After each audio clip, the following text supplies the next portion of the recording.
What's up, everyone? Little Big Robots back with a video today.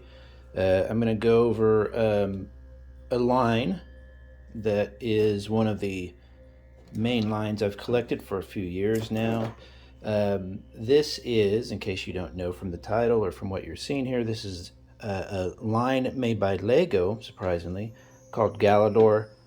When I finish collecting a line, and this one is pretty much finished, I want to do a kind of a roundup of the line and what I think about it, final thoughts. And then I had to take them down off the shelf because I have to make room for a new line. And then pack these away, keep a few of them out, stuff like that, and then put them in storage, not deep storage, but just storage. Galidor was a line that came out from Lego. It had a show that came with it, an actual like a live action show. This is an unopened one. I have a few of these unopened ones. You can get them from eBay really inexpensively. And so far of the line, I've only got 3 that I still need to get. But they came out with the show.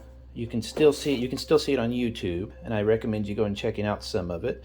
It's just a really, it almost reminds me of Doctor Who. It's got a sense of humor. It's made with some practical effects and some basic computer effects at the time, and it's just a really fantastic show. I really enjoyed it. The acting is good. All the kids do a really good job. It's kind of surprising sometimes. They're really funny, and so I discovered this line long after that show. This was made in the early 2000s, I believe. And I can't remember where I was or whatever. I picked one of these up, and I think it was around the time I started figuring out, when were these made here? Let's see. 2004 or something, I think. Let's see if I can find it here. Where was it? There's a date on here somewhere. Anyway, it was early 2000s, I believe. And I discovered this line. I'm like, oh, that's really cool. And then I discovered these big green guys here. And these guys, I mean, look at the weapon. Look at the weapon. Some of the designs are so fantastic and just fun. And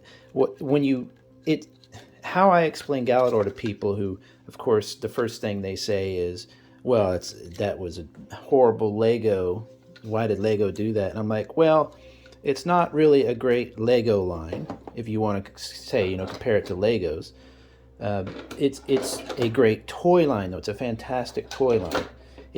People didn't like it at the time because when it came out, yes, you can swap parts with everybody. You can pull off arms and add arms and stuff like that really easy. They're nice and posable. They have some pretty decent articulation for what it is. But it wasn't, people thought it kind of flew in the face of what Lego was, which was, infinitely swappable, and, you could put every part everywhere, that kind of thing. And what this line goes for, it has some basic little, ports that you can plug in stuff wherever. But it's not really that customizable. You are limited on kind of what you can do because there aren't so many of these ports. I think if they would have put more in spaces, it would have been much better.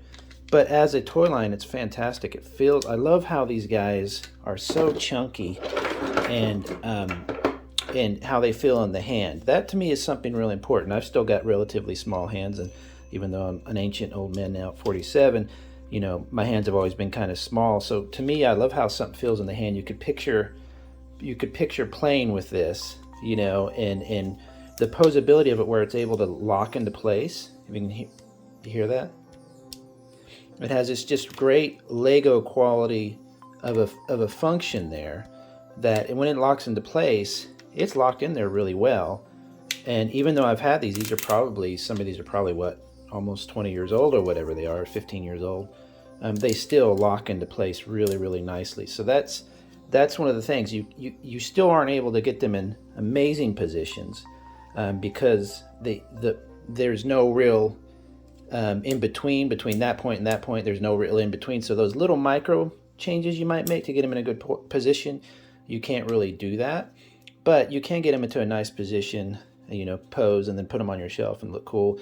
With these little ports here, you could easily build a stand from Lego parts and or what was their other line that they had?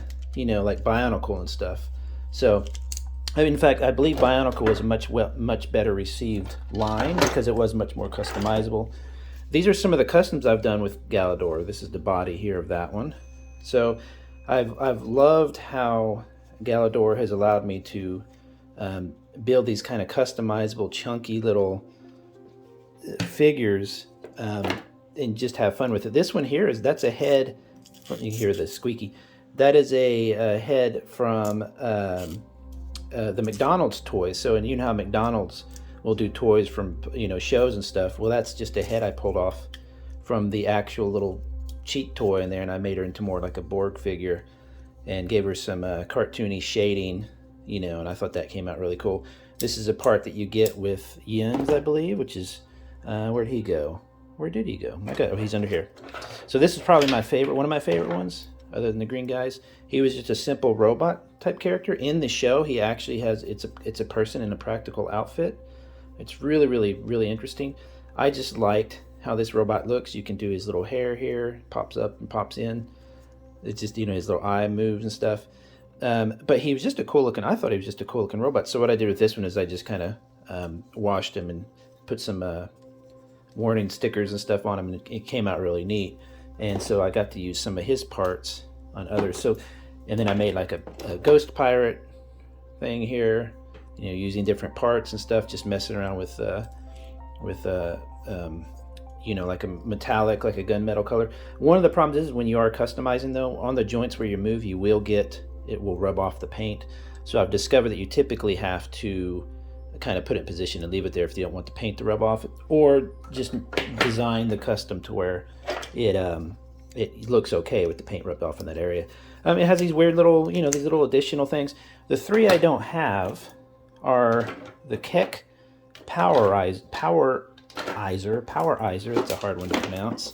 This one right here, and that one is kind of a static figure, and it makes sound. It has lights and sound and stuff. So I can get that for probably $20 to $40 I've seen. I've got several of those, the ships, as you can see. I've customized it to look like a goth helmet kind of thing. But the ship is really cool too if you're into big toys, because you can open it up like this and somebody sits in there. So you can see, this is big enough and easy enough to take apart. You could throw LEDs in there and stuff. It's hard to get it all in frame, but that's the ship minus the legs right now. But it sits up on its own. So I need the Keck Powerizer. I need another one. There's an orange one with like sucker hands, kind of. Not sucker hands, but like, it's just hard to explain. I'll see if I can post a picture of it up here. I need that one as well, and that one's, I've seen it for $300. And then I need, there's one more rare one as well that I need to find as well. So, but anyway, so there's a few of them that I don't have, but they're kind of so expensive, I'll probably go ahead and consider the line complete and move it on.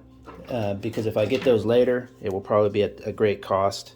But so you can build these great big things like this. They stand on their own because they do lock into place. So you can build these nice big giant things. There's a few little parts that I wish, this little part here, for example, I'll probably buy, if I was to buy, 5 or 10 of just this little individual part. You see that it's a connector for a second set of legs or whatever, with additional ports, with one right there. So, and right there. So just that part alone, I think if they would have included more parts like that, and little extenders and stuff, it would have been a much more successful line, because people, without that part, you were kind of more constrained to the typical look, what the figures could do kind of by themselves. You couldn't do much with it. So there's just little parts like that I think if they would have included would have been a lot more well received. But that's Galidor. That is a fantastic line. I tell people all the time, if you're a toy collector and you want some chunky stuff just to have fun with and kind of put on the side, and then what you could do is you can, use those parts later in other customs, then I would go with these. Now, you do have the kind of distinctive little hinges there, so that look right there might be kind of off-putting for a lot of customs or whatever, but you could easily cover that up, or include it in the design, put a skirt on or real cloth or something. There's just different things you can do with that. But minus that, even just the heads and the arms or stuff are really, really fantastic. But if you keep your designs constrained to this line, you've still got a lot of options. just mixing and matching and painting. It's a fantastic line. It's one of my favorite things ever, just because it's so chunky and it's so cheap now, and you can just really find some cool things, you know. So go pick you up some if you haven't yet. I love them. I'm gonna go ahead and mess with these a bit more, pull out 2 or 3 of my favorites, maybe just my customs, and keep those on the shelf and pack the rest away.